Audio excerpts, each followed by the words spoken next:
This will be the first screen that you see to choose what type of login you're going to do. For school login, you're going to click on that and choose Student Information System. This will bring you to the login page. For Cathedral, our district code is going to be CA-SC. You will put in your username that you have been given, and then you will also type in your password and choose Login. You will get an alert every time you sign in with anything for any of your particular students. It will tell you if there are any allergy issues, etc. You do need to keep a copy of that in your classroom, and you want to make sure you make a note of it so that you're aware of any particular notifications that you need to know for specific students. This is your initial screen that you will see when you sign in. Just a couple things about this screen. Over to the left, you do have a menu drop down. This will give you all options that you have available with your specific sign-on. And then if you look over to the right, you will see 9 boxes. This is typically where I go because this is going to drop me right to Classroom. That's the one we're going to use the most. You do notice there is a chat support here, so if you ever have major issues and you need to chat with one of their support staff, you can do that as well. It does take you to a couple places like emailing. You can use this hub help, which is some training options. If you have questions specifically about Renweb, there's some search options there. For now, we are going to go right into Classroom and look at setting up our classroom. When you get to Classroom, you will see there are some options. You can look at it by date or by term. I typically keep this on term. Date will only show the classes that you have that specific day, and so it sometimes limits what you see. So if you keep it on term, you should see all of your classes. For classrooms, you can do some customization. I like to color code my classes. It will show you the color bar at the top. And so if you do want to customize your classes, you can click on this pencil right here, and it will bring up your color options.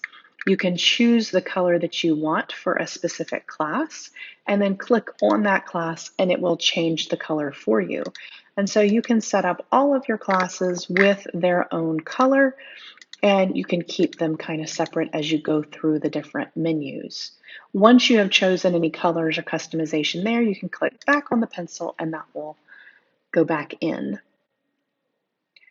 For specific classes, we're going to look at one class and do some setup here. When you choose a class, you will notice that to the right, you have an entire menu over here. You will have that for every class that you choose.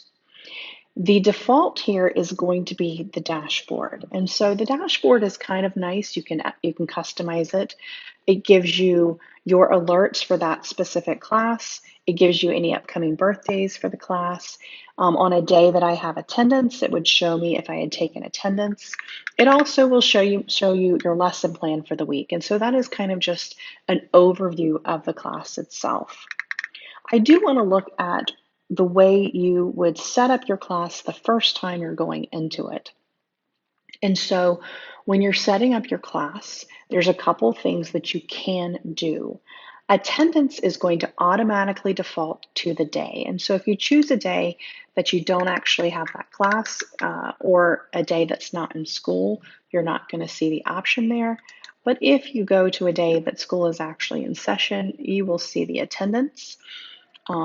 And this should be set up for you. We do want you to leave this last name, first name organized. So you don't want to change that sorting. They do give you those options, but this is the option that we choose. Last name, first name. It makes it easier when we're pulling reports across the board. The next thing you'll see is attendance seating chart. So for a seating chart, it's a really great feature is that you can set up a seating chart for your class. And you'll see that mine is already set up for this particular class. So to do this the first time, you would go into Edit Chart. You have to tell it how many rows and how many seats in each row that you have here. So if I look at a different class here, You'll notice that I have not set up any of my rows, so I can tell it in my classroom, this is what the generic setup is. I have this many rows with that many seats in it, and you'll notice that now it has it all there. So once you've set up your rows and your seats, you're going to click Save, and then you can click on the student's name and the place where you would like them to sit. And then once you have that done, it will automatically save as you drop those students in there. And when you have it completely set up, like I have for this particular class here, then you can run reports based off of that. For example, I can print my seating chart with the picture.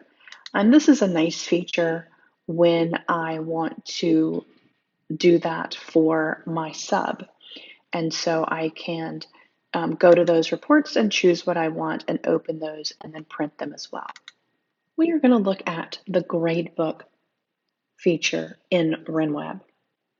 So in Renweb, you'll notice that there are no assignments at this point, which is how it's going to be at the beginning of the year. So if you go over to Actions, you will see that there is an option for categories. And so categories are what you have divided your grades into. For example, I have classwork and homework, and the weight for this, I want it to be 20%. And this may be something that is standard across the board, or it may be something that you do individually. You need to talk to your mentor about that. You will notice that I have these categories here. If I want to add a category, I can click the plus sign and choose the title, the weight, and the description.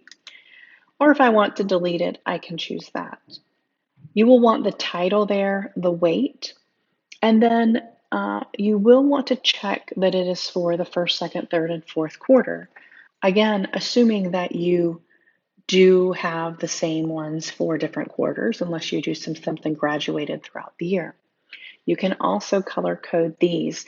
So if you want to always see that your classwork is yellow, or your quizzes are green, your tests are this pink color, you can certainly categorize them as well and customize them to your liking. One of the other features that you can look at when you are setting up your class are your options.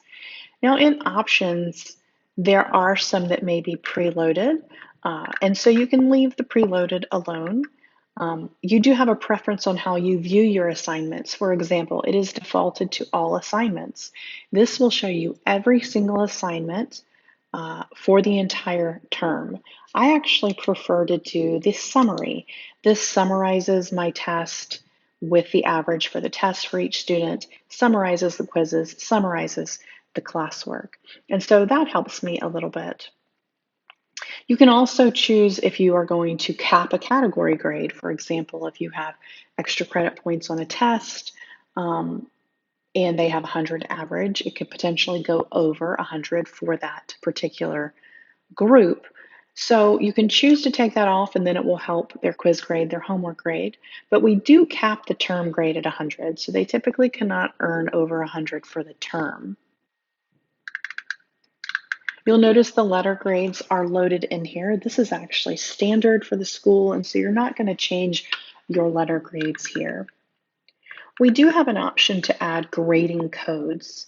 For example, there are times when you have a student that has missed an assignment and it is excused. For example, it was an in-class assignment. It's not something that they're going to need to make up. And so you can choose to code that as maybe an E.